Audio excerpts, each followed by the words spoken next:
The oldest and strongest emotion of man is fear, and the oldest and strongest fear is the fear of the unknown.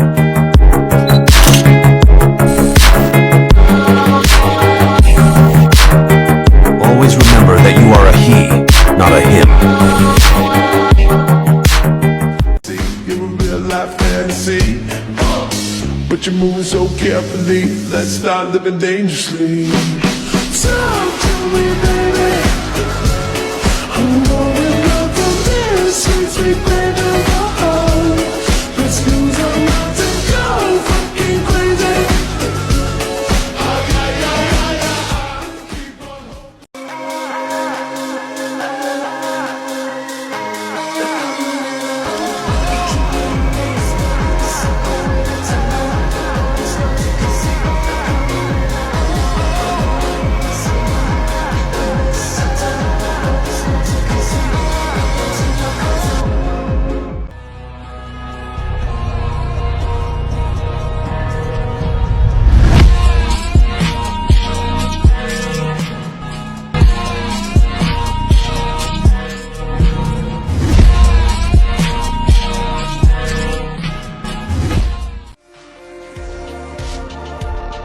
Your every action is a product of meticulous planning. Even if you fail, you will have a way out. Does this mean that you value your life more than I imagined? You do like thrills and seek it for pleasure, but to do so regardless of the price is just an image you portray. How can a real god of deceit wager a bet with himself at stake? But to me, it's just a choice. Compared to you, I'm more willing to believe in the former Lord of the Mystery. He is a true great old one, looking down on the universe from high above and treating most of the living beings as insects. Besides, I won't lose too much, just myself. There are always some things that are more important than others.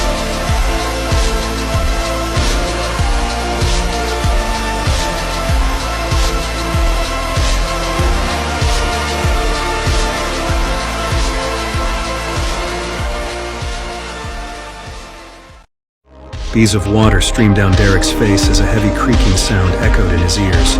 A crack appeared, letting golden sunlight flood in. The gap grew bigger and bigger, and a golden sea gradually appeared in Derek's eyes, presenting itself in front of Colin Iliad's eyes. Upon seeing this scene, the corners of Colin Iliad's lips twitched slightly as he bathed in the warm sunlight. The corners of his lips pulled up slightly as he revealed a faint smile and a faint yearning, his body evaporating bit by bit. Light was the meaning to everything.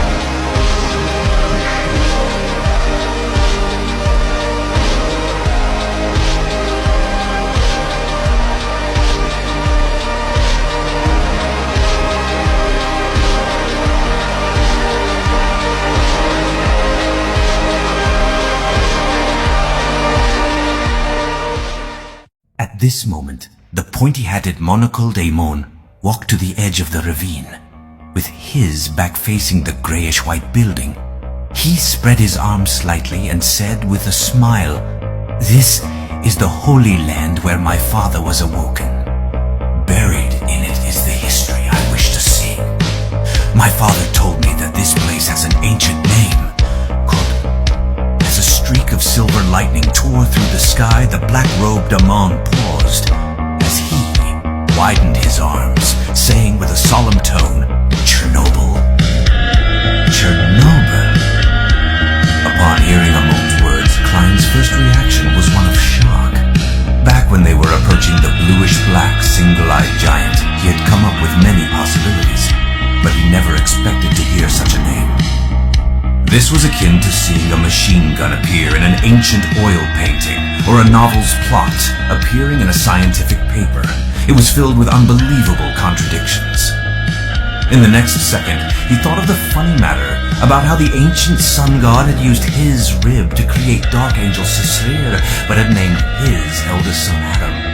He instinctively believed that the current situation was similar, and he couldn't help but laugh.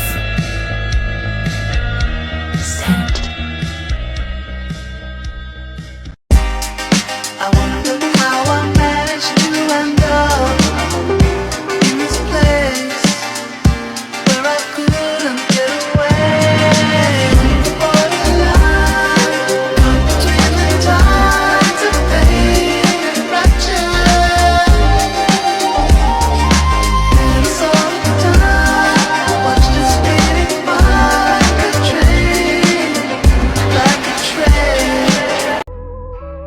blood son of heaven disrupted the netherworld, and the underworld Taoist sacrificed himself to enter the river. The tall as a mountain blood emperor who wore a red cape with his eyes being abnormally crazy, containing almost zero reasoning.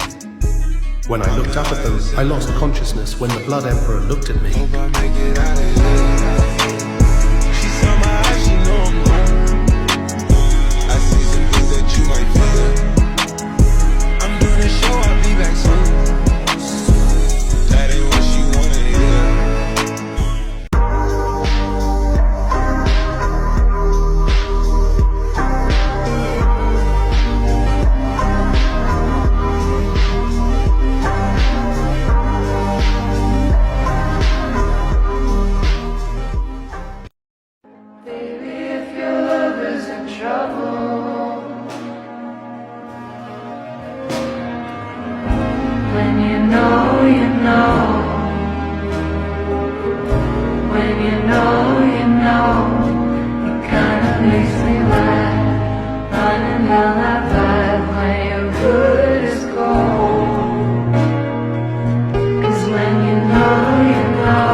There are too many things that we need to do.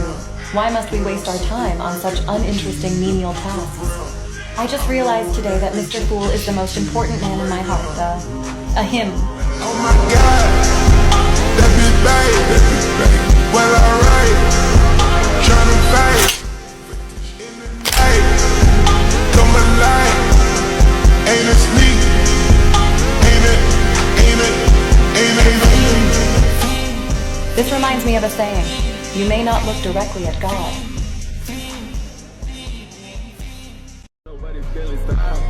Ain't nobody with your son. Tell me who the fuck gon' fall out. Tell me who gon' make it out. I don't be giving no fucks. I know it's kind of I don't be giving no fuck. I say whatever I want. I do whatever I want.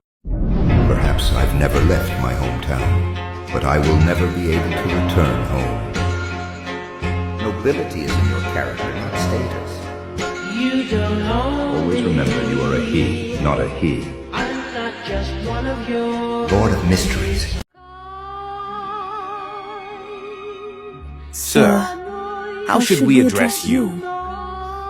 Zhou Mingrui gently wrapped his fingers on the bronze table. He leaned back, withdrew his right hand, and crossed his 10 fingers, placing them beneath his chin. He gave the duo a faint smile. You can address me as the Fool.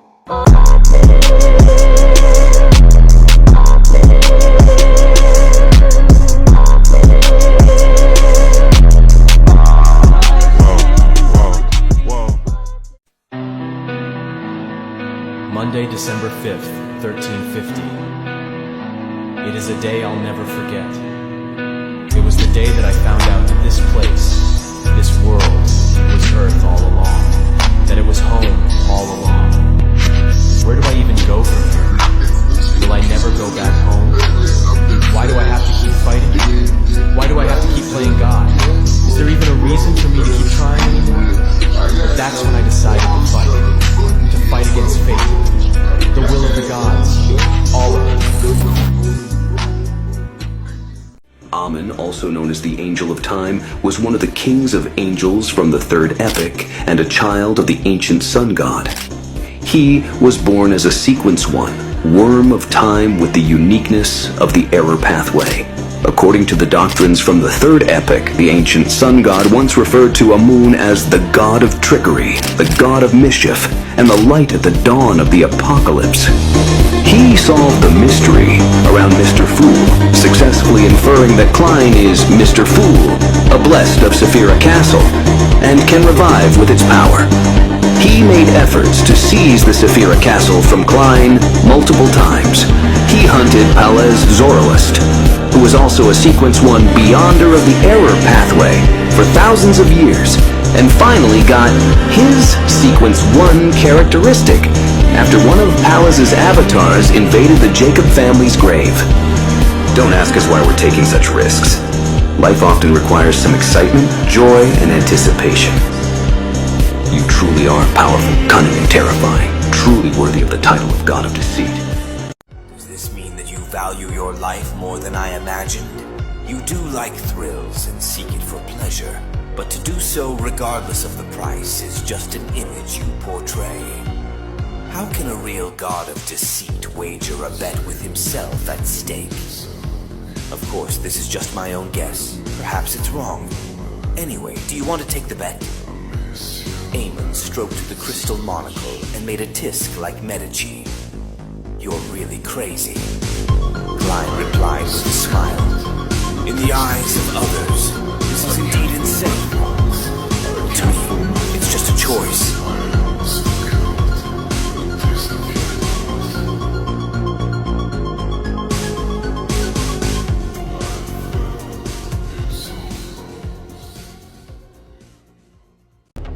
Upon seeing this, Klein turned his head to look at Adam and asked in puzzlement, "Why are you showing me these? Wouldn't it be safer to hypnotize me and put me to sleep until Amon becomes a god?" Adam's eyes were clear as he said with a warm expression, "To be frank, if the other party wasn't Amon, then I'd be more willing to help you become the dominator of the spirit world. We have too many things in common. In a sense, we are old friends who have met before." With that said, he smiled and said, "We meet again, mysteries."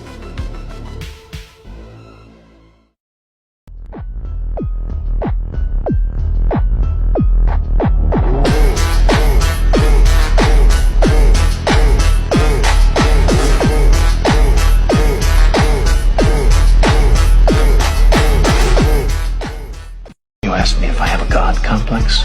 Let me tell you something. I am God.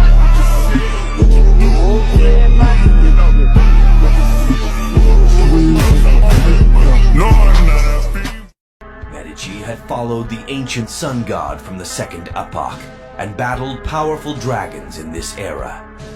At some point in time, he bestowed the Moon City a Grade 1 sealed artifact that allowed everyone to gather all their powers together.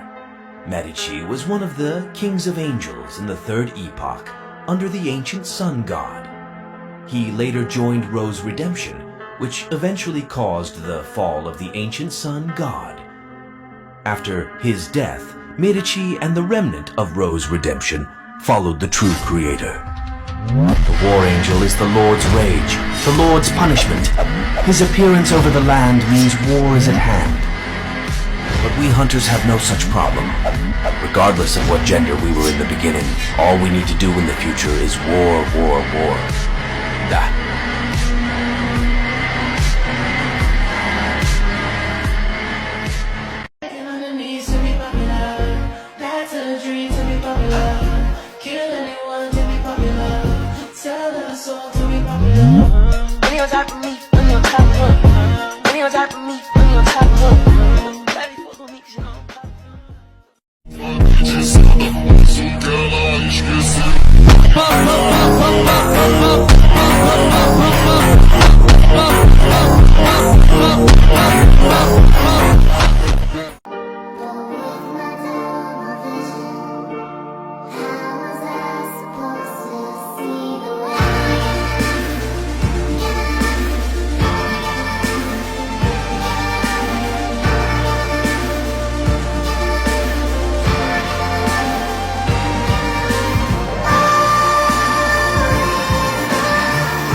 Yes, I'm racist.